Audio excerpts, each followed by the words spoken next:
Okay, we're gonna need to get some Ned rigs. Gonna need to get some hooks, get some line, get you some Kitech. Hey, what's this thing right here? This big long Put that thing. down. Don't touch that. Okay. Nope, don't touch that. Dad. Don't touch that. What are these little hooks? Ow! Yeah, Ned rigs. I told you. Don't. Okay. Jesus! It looked like a fish. Well, that's what they're supposed to look Why'd like. they put Yeah. little danglies on them? Those are. Jeez. That's not the technical fishing term. Little danglies. Whatever. Okay, just do what you're doing. Okay. Jeez. Yeah, I just have a couple more things to get. Just give me a second. What is even all this stuff for? Fishing. I told you a fishing trip. I'm going to Canada next week. No. I'm not gonna be here. You're I'm leaving. gonna be in Canada fishing. Oh, you're leaving me by. Oh my God! What am I supposed to do for a whole week? I don't know. I mean, don't you have like fishing video games that you could play? Oh no! I have to go home to look. How many more things do you need here? Yeah, I'm wrapping it up. This is the last thing. You gotta get little Debbie cakes. Do you need any help over here? No, sir. I think I know more than you. Raggle, fraggin', Yo, who was that guy? I don't know. Hey, you all go get the Debbie cakes and meet you at the register. Okay, yeah, thank you. Well, you think you found everything? I think that'll do it, yeah. Hey, they didn't have any fishing video games here. Did you know that, sir? I don't... What? What did you say? What? I think we have some extra fishing stuff Yeah, in the back. ignore him. I don't think he knows what he's doing. Let me I'm gonna wait in the just car. pick you up, This sucks. and, I'll get it done. It'll be 75.22. $75,000? Come on, pay it. Let's go. Oh, yeah, sorry. Here's cash. Thank you. Have a good day.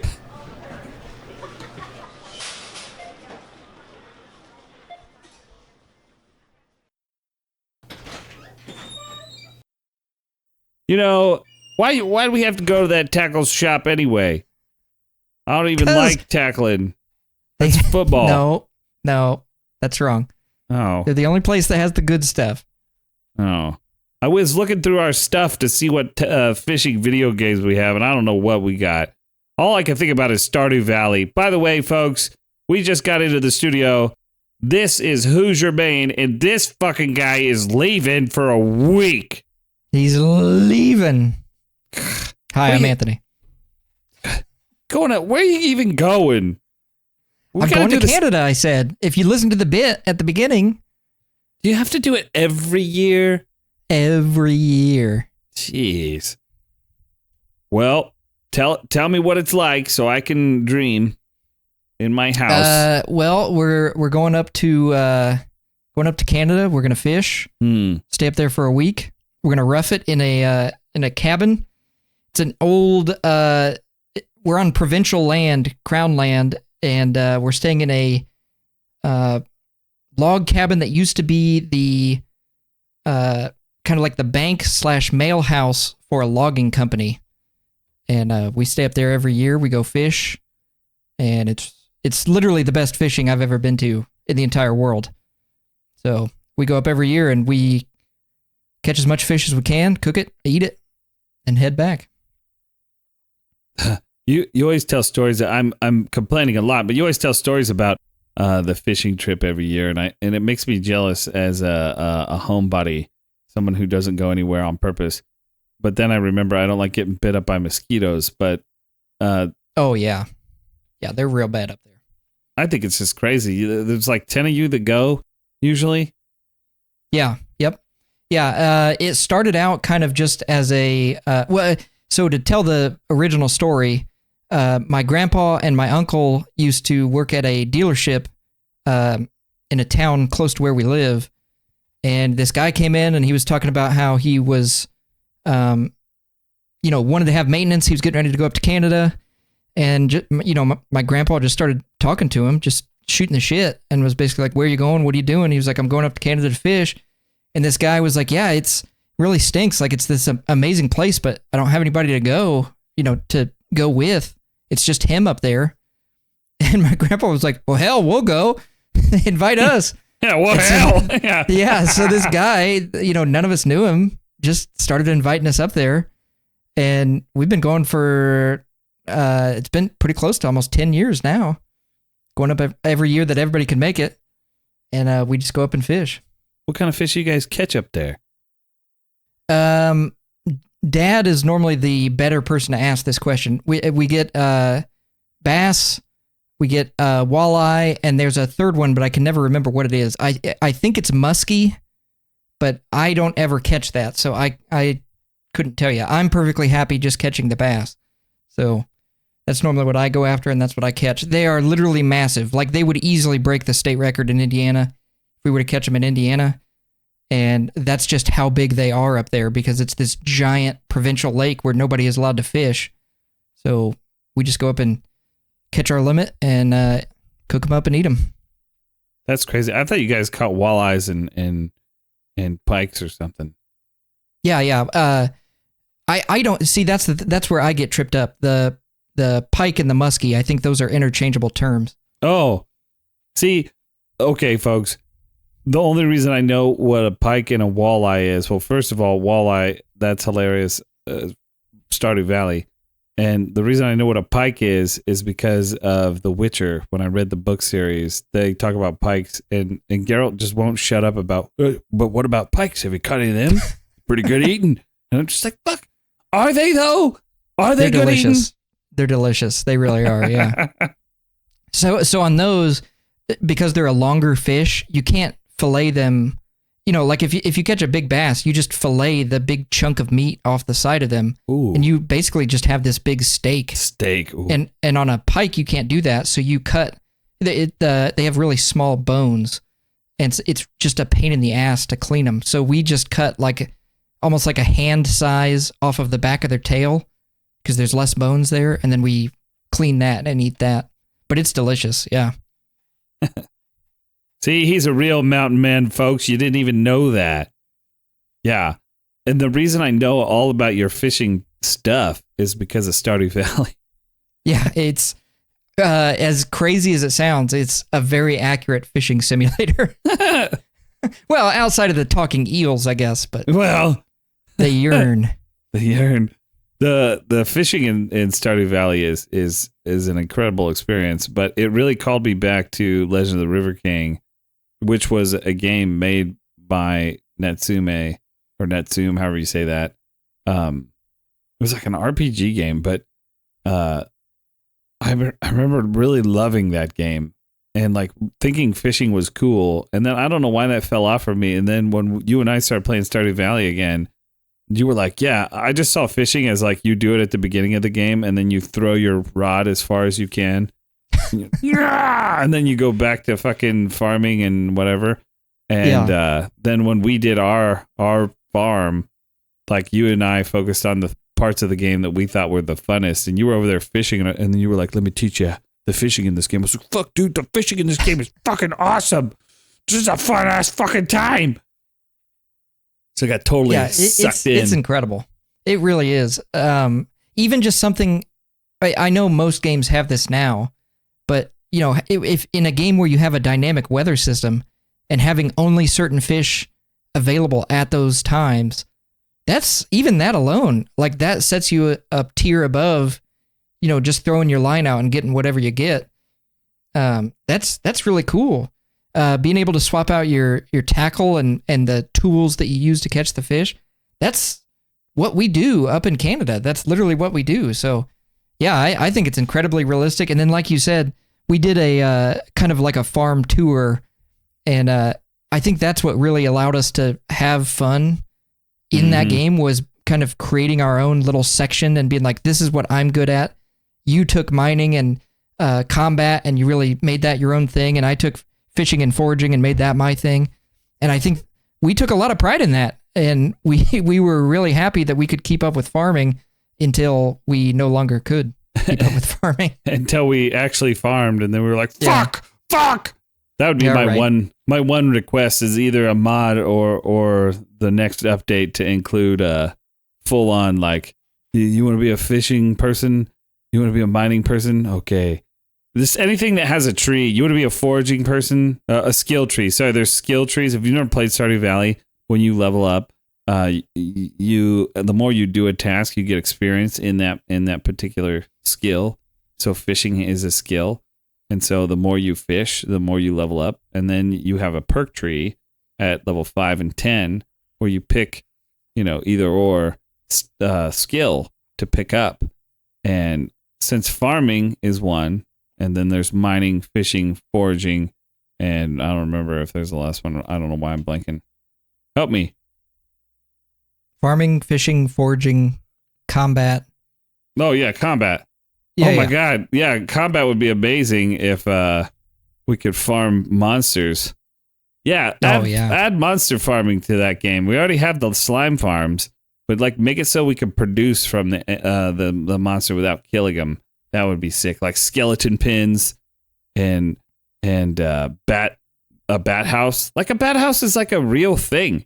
You could have bats. Bats are really good for pesticides or whatever. I don't know. Not pesticides. They kill bugs. Oh yeah, they kill or they eat, mosquitoes and stuff. Yeah. Yeah. That'd be a cool thing to add to the farm. That'd be sick. Just bring the monsters on the farm. They do stuff. Yeah. I mean, even something as simple as, when you're playing the game solo, you have to do everything. You are responsible for doing everything there is to do, not only on the farm, but in the town as well. Yeah. I think it would be really cool if in the multiplayer mode, I could kind of defer my skills and make them almost like passive buffs for you when it comes to mining or something like that, where it's like, I don't want to mine. I don't want to be the miner. I don't want to be the person who goes down. Obviously, if we need to do it, it's like, hey, we need to get coal or we need to get this resource. Come You're help like, me. Fuck.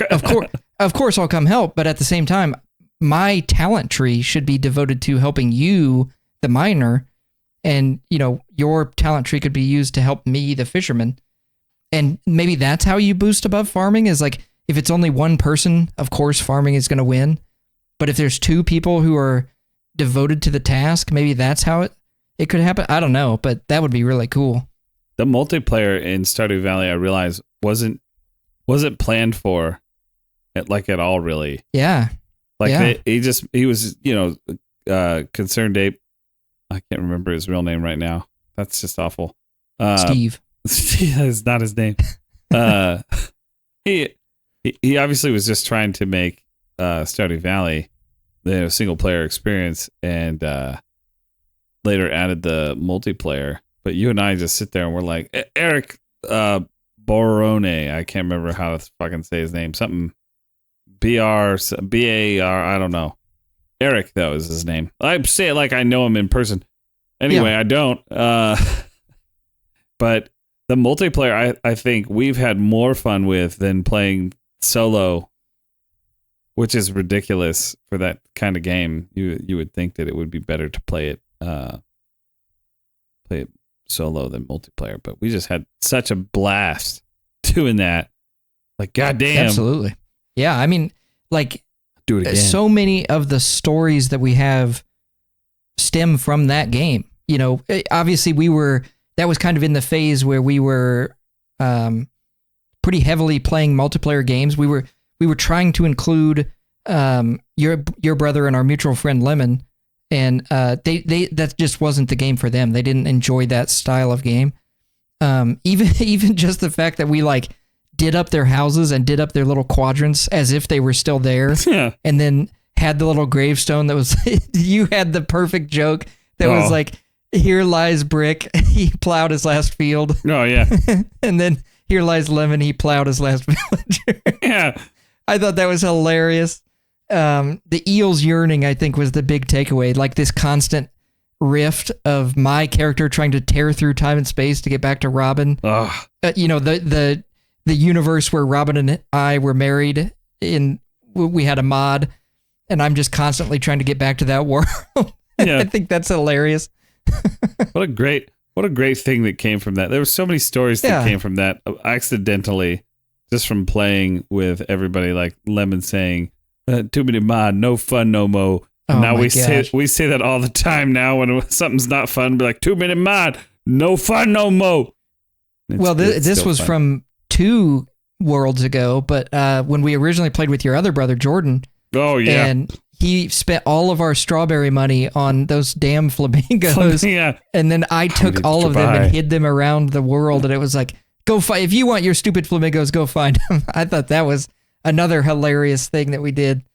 I mean, that game was just perfect. That was perfect for, I say for our group, it was perfect for me and you, and then everybody else in our group was like, can we please, it's just like everything we do, could we please stop? No, why? We just started playing. We're not We've been even playing at for over a year. Yeah. Okay. We're All not right. even at 400 hours yet. What are you talking about? With 389.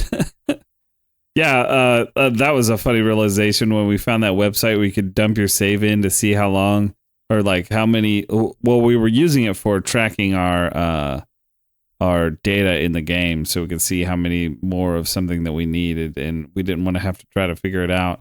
And then it also showed your playtime, but not just your playtime of the person who was running the farm, but the farmhands and how long they had played the game with you. And I looked back at those 2 saves where we played with them, and everybody had played with us for like hardly any time at all. Like Lemon was like 50 minutes. I think Bryce was like 20 hours maybe. Yeah. Or something like that. Jordan, I think he was only like 10 hours. And we were like, oh, we thought and you and I had like 150 or something on both farms. And I was like, I thought they played a lot more with us. Didn't you? Yeah. But it's your favorite game, Stardew Valley. Yeah, you guys love this game. Yeah. We hate it. We don't want to play it. We want to play something else. That's dumb. Yeah, I love Stardew Valley. I feel like we talk about that all the time. I feel like that comes back up time and time again, same time of year.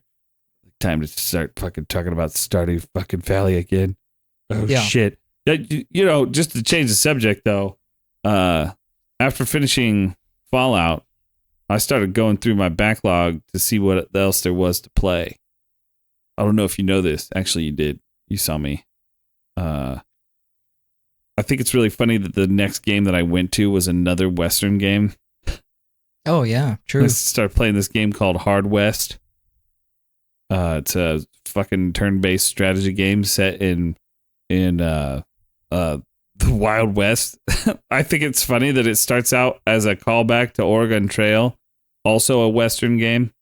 Your family is traveling on the Oregon Trail, and then your mom gets killed by some bandits, and they cut her head off, put it in a box, and then your dad goes around and kills them all, and then you grow up and you and your dad go around doing stuff in the Weird West, which I think I was finding out that's a tabletop game. Weird West, something that interesting. I think that you would think is really good. There's all these different things that go on in the Weird West. Vampires and typical fantasy stuff, but we got cowboys. But the casters, I forget what they're called. They make deals with the devil, and then they use cards to cast spells and stuff. And I was like, holy shit, This is fucking Anthony Conan. This is crazy. That's Amon. That game is based on that tabletop game. It's not crazy. 100% to it, but that's why you have the card system and stuff in Hard West where you set cards to your characters, and depending on if they have a poker hand, that gives them buffs, or if the cards themselves have skills on them to use in battle, which is really cool. It plays kind of like XCOM apparently. I've not really played XCOM yet. That's on the list. But I was having a blast. You have to get in cover. There's all these mechanics. They don't use random chance in Hard West, though, which I thought was really fucking cool system. They basically just check your aim against their luck stat. And your luck stat drains like HP when you get shot at. So if I have 75 luck and you have, or 75 aim and you have 100 luck, and I shoot at you, then it just takes 75 luck off of your your luck bar. But the next time I shoot at you, if I have a 75 and now you only have 30 or whatever, 25, I can't do math. 1, 2, 3, 4, 5, 6. And I shoot at you, since my aim beats your luck stat, then I just shoot you directly. But then because you didn't die from the shot, say I did 5 damage and you have 6 health, since you didn't die from the shot, you get an incredible amount of luck back. Because you were lucky you didn't die. Cool. I think it's such a fucking cool game. I could go on and on about it already, and I've only played it for like 20 hours. I was like, fuck, dude, this game is so fucking, it's sucking me in. It's sucking me in. I don't think I'm going to 100% it, but it's fucking awesome. That's what I've been playing. What from your backlog, what have you been playing? Well, I kind of went back and played a game that I've already technically beaten. I've already gotten the platinum on it on Steam, but we recently got it for free on PlayStation, so I was playing it again. I'm playing Graveyard Keeper, which, much in the same way of you, it's a blending of genres and styles and stuff like that. It's essentially Stardew Valley. Yes. Except for the game starts out and you are a man coming home from the grocery store and you're texting your love, as they call it in the game, texting your love, and while you are distracted on your phone, you walk out in the middle of the street and you get hit by a car and you die. And when you go to the afterlife, this strange man says, hey, instead of you being dead, we're going to make you the new graveyard keeper. Okay, see ya, bye. And then you just get plopped in this world and you have to figure out, like what's going on. A talking donkey rolls up the road and drops a body off. And he's like, oh, hey, you can understand me. And he's a Russian accent. And he's like, you can understand me, comrade. And he's a communist who doesn't believe that workers should have to toil. They should all be compensated fairly and all that stuff. So eventually you have to start paying him in carrots to get him to deliver bodies, which is hilarious. There's a talking skull named Jerry who can't remember who he is or why he's there, and he needs you to get him stronger and stronger alcohol. And it's just an incredible game. If you like Stardew Valley, you will love this game. It's just a much slower. It's a much slower process of figuring stuff out because the game doesn't tell you anything. It makes you figure everything out. And so there's all of these characters in town that need you to do things, and all of those things are related and they're all connected, but you don't know how. And so it's just a crazy game of basically figuring out the world that you're in and how to get back to the real world and all that stuff. It's incredible. I really love it. Yeah, you tell me you're playing Stardew Valley over there. Well, let me look at your character sheet. This is just fucking Stardew Valley as a necromancer. You're a necromancer. Oh, and that's the best part is one of the things that you have to do. You know, obviously there's farming and all of that stuff. You're building up your workshop. You're, cutting down wood and mining ore and all of that stuff. You're processing it and all of that. But one of the main things that you have to do is take care of the graveyard. And so when the donkey drops off a body, you have to exhume it. You have to get all of the organs out, and you try to get as many white skulls as possible, which is like how pure that person's soul was. And you try to remove all of the red skulls, which are all of the bad things that they did in life. And you want to try to get the perfect body, and then you bury them in the graveyard. And then depending on how many white skulls they have, that's how much accoutrements you can put on their gravesite to give you boons. And then each... the days are named something crazy. They're named after made up days, but each Sunday you go in and give a religious sermon to a church full of people, and you gain faith, and then you use that as a resource to buy things. It's incredible. It's so it's right up my alley of like mixing the occult with something that is just like, oh, I'm playing a fun, happy Stardew Valley game. What if you were the graveyard keeper? Yes, it's perfect. It's really cool. They gave that game away for free on Steam recently. So I don't know how recent that was. So I have it. I need to play it. I saw you playing it the other day. I was like, fuck, I should be playing that instead of playing fucking Hard West. Because I want to be a cowboy. That's right. I'm still a cowboy. I just hadn't put my fucking hat back down. That fucking game. I don't know. Something about turn-based strategy games suck me all the way in. Suck me in. That's another one of those games from like fucking, what was it, 20? When the fuck did Graveyard Keeper come out? It was a while ago. That was 2018. So we're getting close. We're getting closer. We're almost to relevant games. Hard West was 2015. So, 11 years ago. Okay. That has a sequel, but it's not made by the same fucking people. It's made by a different group, same publisher, but the people who made this game, they went on to form a new development team or whatever. I don't know what happened there. I'm not that far into the Hard West world or whatever, but it's been I think we both kind of hit the same realization, which was for about 4 months there, we were really hammering some games in our backlogs that not only meant something to both of us, but were important games. Yeah. Obviously we haven't put the Mass Effect deep dive out yet, but we'll get to that. We've done one for every single game that we've played since January. And so this was really kind of the first time that we came up for air, and we're like, we're just going to chill. We're going to play some games that we like. They don't necessarily even have to be good games or games that we're going to finish. Yeah. We just want to try some stuff out from our backlog, and I'm really enjoying it. Obviously, I played mine before, so I knew I would enjoy it. But fair. I mean, even finding Hard West was a cool find. It wasn't even a find. Bryce had bought it back when it first came out, and I was like, "Oh, Bryce liked it." And I looked back in my wallet, and I saw that I had bought it a year later. It was on sale for like $2. By the way, if you're interested in this game and you've heard about it, wait for it to go on sale. It goes on sale for like $2, and it was a good time. But it is definitely a Bryce coded game, like very much in his vein. Even the ending, I was like, this is something he would have written. Yeah, I'm not going to spoil the ending, but I thought it was very. It's got 3 endings, and then there's like a prequel that you unlock at some point in the story, and then there's another like 4 scenarios. It's a scenario based thing. It's crazy. I was thinking about this. Was another thing I was thinking about, talking about how much games cost.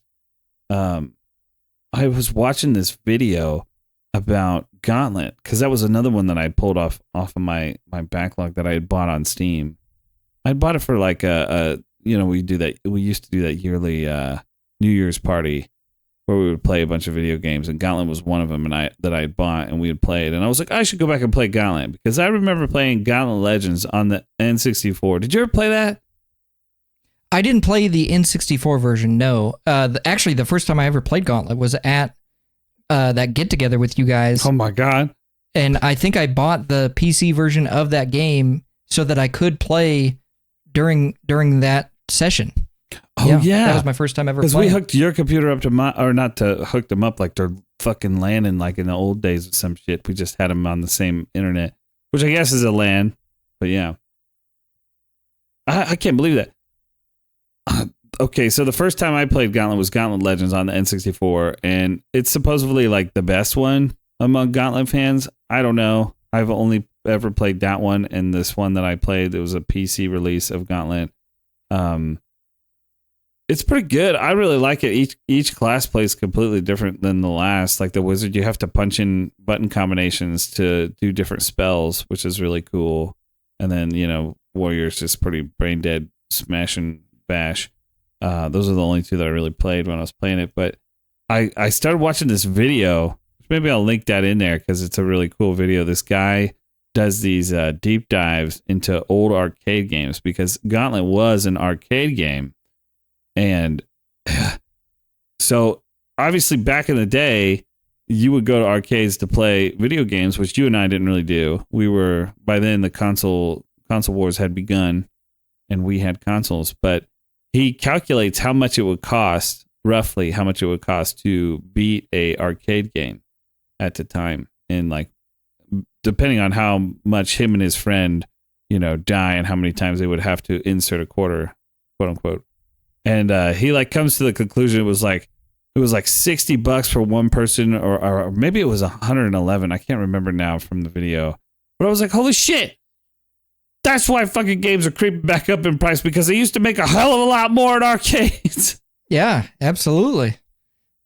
I mean, God even damn. something as simple, you know, we grew up in a very, I don't know the proper term, like I guess cloistered time, where Golden a game would age. come out and there was no DLC. There was no, you know, whatever the game made, that's what it made. Whatever the game was when it was released, that's what it was. And, you know, DLC as we know it, those were expansions. Those were other games. Fallout New Vegas was originally meant to be a DLC for Fallout 3, and then they realized, you know, obviously they wanted to do much more with it and all that stuff. But that stuff was released almost as expansion packs, where you would literally buy another separate version of the game that had that stuff on it on disc, and there was no, you know, DLC here. There was no way for publishers to make more money. And so, like, on one hand, I get it. They deserve to be paid. They deserve to make their money. They deserve to do all of that stuff.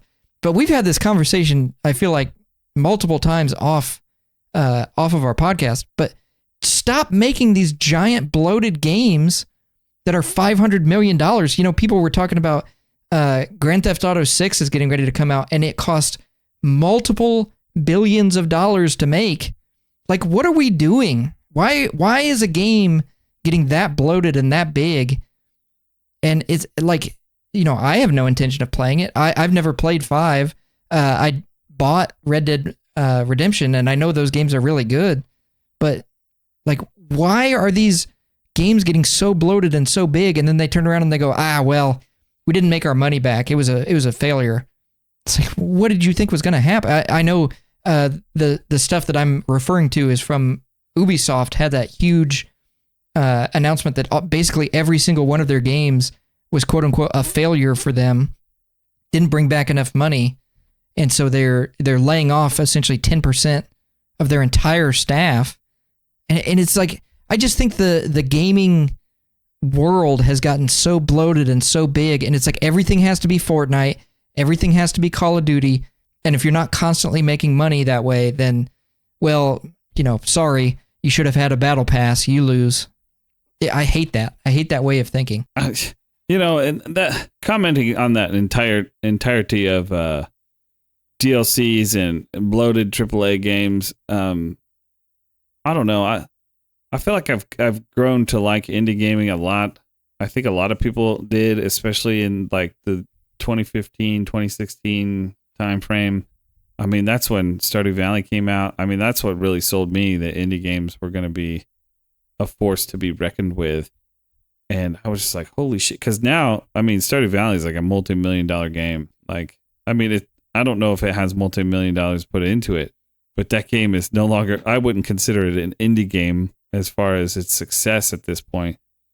But I don't know. Just games in general, like, I don't mind if we get a DLC that reuses assets. Like, I don't mind if we get a sequel that reuses assets. Like, as long as I get a good story is usually what I sign up for in a video game. And I'm just like, God, I just want a good story, some decent gameplay. You know, it doesn't need to be 160 hours open world every single fucking game. You know, I don't have that kind of time. I was looking at that, talking about time spent in video games.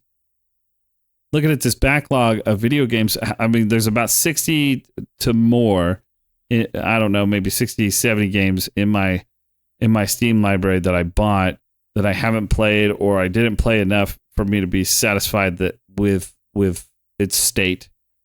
And then there's about 60 or so fucking games from Epic of the 400 that they've given us that I'm like, I'm interested in playing probably. And so you like start calculating all that up, and it's like, oh, it's about like, you know, I think it came out to like on top of games that are not on Steam and Epic that I haven't got to, that I have like for the PS4 or older, and it's like 160 games. And then I plug that in, like, roughly what would that be, internets? And it's like, you know, anywhere from 800 to 4,000 hours. And I'm like, oh fuck.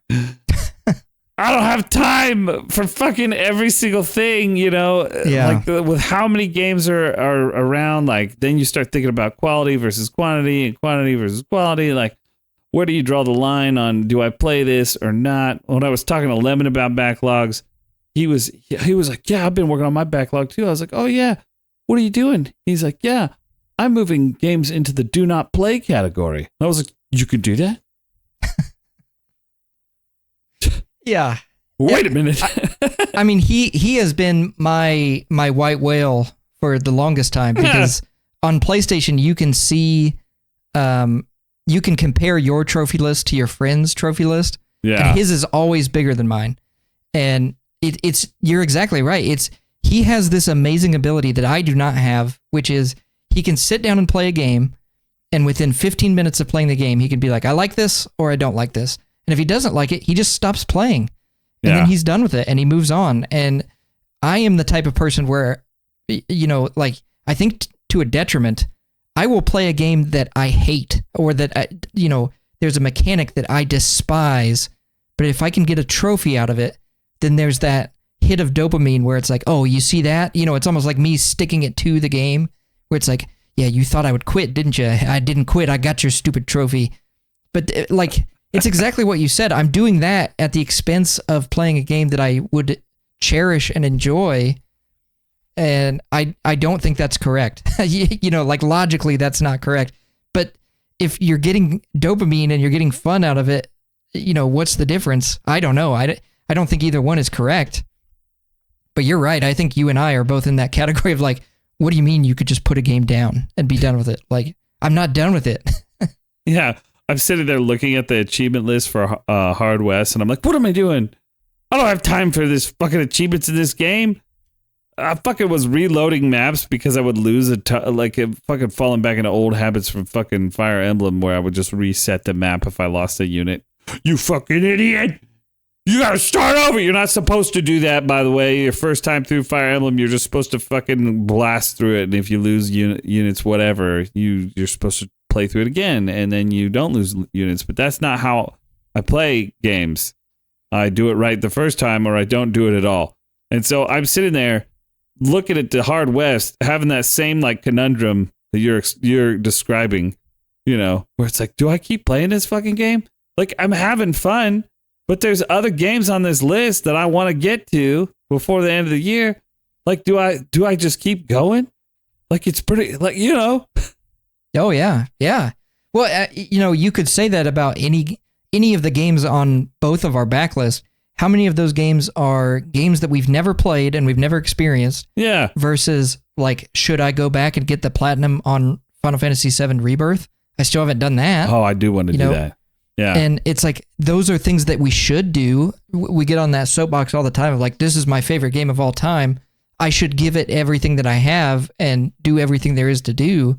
And it's like, okay, well, if that's going to take 200 hours, how many of those little indie games that are, you know, 10 to 15 to 20 hours each, how many of those could you sneak in instead of platinuming Rebirth? You know, because we've already beaten Rebirth. We already know the story and all of that stuff. So if we walked away right now, we'd have all of that time to do something else. I genuinely want to do that. I want to platinum that game. And so I think there's just that barrier of I won't get to play everything on my backlog. And that's okay. I would much rather have platinums. That's not true. I think we could defeat the backlog and we could have both cakes, you know. I could replay. I could do it. I can do it. Before I die, I'm going to do it. But probably not. But you're right though. Like replaying a game. Like I like to replay Final Fantasy VII. I like to replay Brave Fencer Musashi. I like to replay Breath of Fire games and Zelda games and, you know, Mario games. I like to replay those. I can beat those really quickly, and it's a good time. You know, I can beat Super Mario World in a sitting. I can beat you know, Super Mario in a sitting, and it's a fun time. I'm like, that's a fucking good game. I would play it again right now. And then my son's been playing Ocarina of Time, which he then brings it over to me, and he's like, beat this part, and I'm just like, oh shit. I don't want to play Ocarina of Time right now. I'm trying to beat Hard West, son. Get out of here. Then I'm like, no, I'll give me that. I'll help you. You know, And you're just having those moments of whether or not should I be revisiting stuff or should I be trying to experience something new. I think too, though, re-experiencing stuff, you learn new things. Like every time I play through Final Fantasy VII, I remember things about the story, and then I'm able to like really dive into it even further. Be like, oh wow, I didn't even notice this before the first time, So going back and playing Rebirth again, I think is worth it. If it's something that you really like and you really enjoy, you should go back and do it again. And they've proven that that's actually healthy, the thing to do. For your psyche, folks, you must replay your favorite games. Okay? This is a PSA Absolutely. now. Yeah, I mean, I think it also, like you said, I think once you start going down that rabbit hole of you pick up a game, maybe you haven't played it in a couple years and you start playing it. I know for me, it was when we were doing our prep for Pokemon. I started playing, granted, it was a ROM hack. It was Shin Pokemon, but yeah, I still haven't got still, that. I had that same visceral response of like, I have a distinct memory in my head of when Pokemon released and I bought Blue and I played it. I have visceral memories of every single town and every single route and the Pokemon that I caught and the ones that I liked and, battling with your friends at elementary school and all that stuff. Those memories make me want to play more Pokemon games. And there's no trophies. I don't need to have trophies to have a good time in a game. There are other things that can motivate me. And so then you start going down that rabbit hole of like, well, what other Pokemon games could I play or would I enjoy? And that's its own whole diversion, which, like you said, I think it's a good thing. Hey, look, there's trophies in Pokemon. It's the Pokedex. Every single one Exactly. gets you a little tick. I think that's another reason why we like creature collectors, because you doing the checklist, and then when you get the checklist done, they give you a certificate. You did it. Yeah, oh, literally. Shit. I fucking did it. I can remember that too. Playing Pokemon, the first time I was playing it was with Max. I'll never forget. He just kept catching Rattatas, and I just kept trading him other Pokemon so that he would have other Pokemon. He was only like 5 or 6, maybe. He was so young, like as old as my son is now. Like he couldn't read yet, so he'd be like, "I caught another one of these. I caught him," and I was like, "Sick, bro. Here, let me give you a Pidgey. It's so good." Because I didn't fucking know either. Yeah. I would have been very old, maybe 8. I don't know. But I don't know. Replaying those games, though, that's the other thing. Is like when you play through a game, the best example I have of this is actually not a video game. It's it's the Little Mermaid, the Disney movie, The Little Mermaid.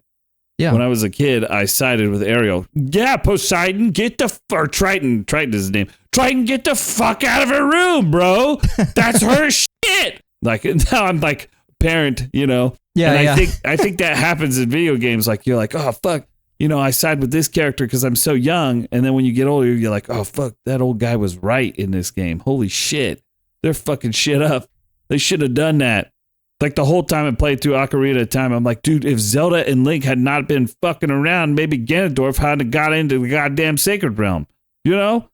Absolutely. You're not going around picking up the fucking gems. He's trying to use magic to get them, but he can't. He's like, fuck, I can't fucking get it from these fucking Gorons. And my son's been calling the Gorons Grunkles, so now I want to call them Grunkles. He's like, I found a big Grunkle, Dad. I'm like, yeah, it's a Grunkle. Anyway, I just think that's funny because I'm sitting there, I'm like, dude, if they just let the king deal with this shit, maybe this shit would have been fucked. And then in 10 years, when Link, or 7 years, when Link got old enough, he could have beat Ganon's ass, legit. And then maybe they wouldn't have killed him, killed everybody else. I don't know. I guess that's what Majora's Mask tries to fucking talk about. True. Anyway, I don't know. Yeah, no, I think that's a great point. Is like your perspective changes as you grow and you experience more of life. You have these fresh perspectives. And like you said, also, when we were growing up playing video games, there was no sound or, there was no voice audio acting in a lot of games. And so you had to read things that were being spoken. And a lot of times we mess that up. And those names for made up things just got, truncated and turned into something that was wrong. But yeah, I like the one that I always remember, I mispronounced chocobos. I just called them kookaboos. See, And I was like, I don't know. we called them Kokobos. Yeah. See? English. It's weird. And to this day, neither one of us can read. Yeah, I still can't read. That's true. Yeah. See me trying to. Well, I mean, like, I think it's a universal experience. If you see a word, like when you're a kid, you see a word and you don't know what it is, your brain just kind of like smushes it, and it's like, and it's like, right, Steve. got it. That's all, right. Yeah. And then, years later, you're talking to your friends, and they're like, oh, yeah, that's a chocobo. You're like, it's a what? That's wrong. That's not right. You're wrong. And Yeah. then you have a hour-long discussion about the pronunciation of a mythical bird. Yeah. Fucking, it was Final Fantasy X that set the record straight, which was hilarious because they spelled his name Titus, and then they're like, no, it's pronounced Titus. Yeah, And then that's a chocobo. And I was like, liar! wrong. This ain't right! Raggle fragging! Not in my Final Fantasy.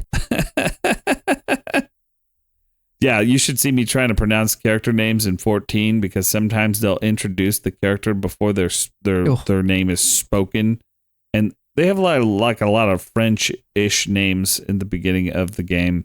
And one of the first guys that's like your buddy is Haranchafont. I hope I said it right. Okay. But when you read it, you're like, what the fuck does that fucking say? H guy. And he's like your best buddy. Okay. So you like all the other characters are like, yes, this guy's a weapon. We're going to take him. He's a weapon. And old Haranchafont, he's like, hey, buddy, you want to go get beers? You got to be careful out there, buddy. I don't want anything bad to happen to you. And he's not like trying to preserve you because you're like a weapon. He's like genuinely concerned about you. It's like, you're gonna kill yourself. You're gonna go up against these primals, 14 anyway. Yeah, that's some, That's weird. That's something. My memories of 14 are mostly about being in the Rogues Guild and learning about fishing. Oh my god, the Rogues Guild, they fucked up. They made the Rogues Guild so fucking cool. Yes. And then they're like, okay, now go be a ninja. And then it's just like basic ninja shit, Ugh. which should have fucking jacked me up because Naruto or something. But I was just like, I miss you, Jack. Yeah. He's like, let's go mill some coves. He doesn't speak any words, okay? It's not fucking spoken. The entire Rogues Guild is not spoken. But I can fucking hear Jack's voice. He's the leader of the Rogues Guild, and he talks. What's really fucking cool about 14 is they go back to so many different types of ways of speaking and writing from the Middle Ages, and so the Rogues Guild is actually using a real like slang that was used by thieves in the Middle Ages called the Rogues' Cant, and so when they say the Nightmans or the or coves, those all actually have real meanings. It's not just like a made up language that they did for the game. It's fucking straight out of fucking history, which I'm just like, fuck. That hit me right in the fucking guts when I looked that up because I was like, I can't fucking understand Jack. He's always talking about milling a cove in the Nightmans, and that means killing a guy at night. What? That's fucking sick. Oh, man, I just was like the whole time. I was like, can we bring Thief back as a class and then he comes back in to teach you how to be a better rogue? That'd be He's sick. like, you fucking got to keep your knife sharpened, you fucking idiot cove. You gotta keep your stick on the ice. Keep your stick on the fucking ice. Like my fucking fake accent just fucking deteriorates Oh my into god. something else. You're right though. It's like when a game does that right, it's Yeah. so cool, and you can tell that it's established off of something that's real and Yeah. it feels real, and then hard cut to something like the faction in Fallout 4. I won't spoil, but they're like, we have to use secret code so nobody knows, what we're doing, and then it's like their code is like a big giant X or like a big giant like triangle, and it's like that's obviously made up. Nobody does that. You're exactly right. It makes it cool because you feel like a thief or you feel like a rogue, and then you get booted out and you have to go do the ninja stuff. Yeah, I was so sad. I was just so devastated. The writing of the 1 to 50 for all of the jobs in 14 is some of. I mean, it's just like playing an old RPG where the side quests were like so much better than what was happening in the main story. Which, granted, saying that the main story, A Realm Reborn, is bad is such a fucking stupid thing because it's a Final Fantasy game, so it's still a fucking 7 at the low point. You're still like, fuck, this is still a Final Fantasy. But then you start comparing it to other Final Fantasies, and you're like, this game is dog water. What the fuck is it gonna get good? About 200 hours in. Well, you gotta get through the Realm Reborn, and then once you get to the things, the patches, then it's good. I mean, it starts to get good. And then you get to Heaven's Word, and then everybody says that's the best one. And you're just like, okay. But yeah, the fucking... it's called The Thieves' Cant. I looked it up. I'll probably link it because I just thought it was so interesting. I still, when I had that realization, I was like telling everyone, it's a Thieves' Cant. Everybody's like, shut up, dude. We don't care about your Wikipedia late night searches. I'm like, someone will. Someday. That comes from a shared interest in D&D lore and the Thieves' Cant from D&D lore. Is there a Thieves' Cant in D&D? I don't even remember. Look, it shows you right here the examples. A cove is a man, a mort is a woman, a bung is a purse, and a bite is to cheat or cozen, whatever that cozen means. So we can bite a bung from that cove over there. We'll nip it from him, actually, because that's pickpocketing. Is that kind of like figuring out how old wrestlers used to talk in Carney, and that's how they would call their matches? They would talk in like pig Latin. Oh boy, that would be amazing. Oh. See, this is what we do, folks. Get your bag. We dive into our hobbies to the point where we like dissect them down to where it's not fun to talk to anybody else because they haven't done that same research. Yeah. It's like, really? Let me look at that Wikipedia you're talking about. Oh, wow. Tell me more. Yeah. Actually, here, get your bag. You're supposed to be out the door already. Shoot. What time is it? I got to go to... It's fucking 70 o'clock. I got to go. Yep. You sure? Yeah. Sure I can't come? I don't think you would want to go. I don't even like fish. I don't even want to eat a fish. You got to be okay with snakes and small creatures. Oh. I mean, I'm okay with them, but like on the outside of my house. Well, got to get used to them being on the inside. All right. Get out of here. All right. Go on. Okay. See ya.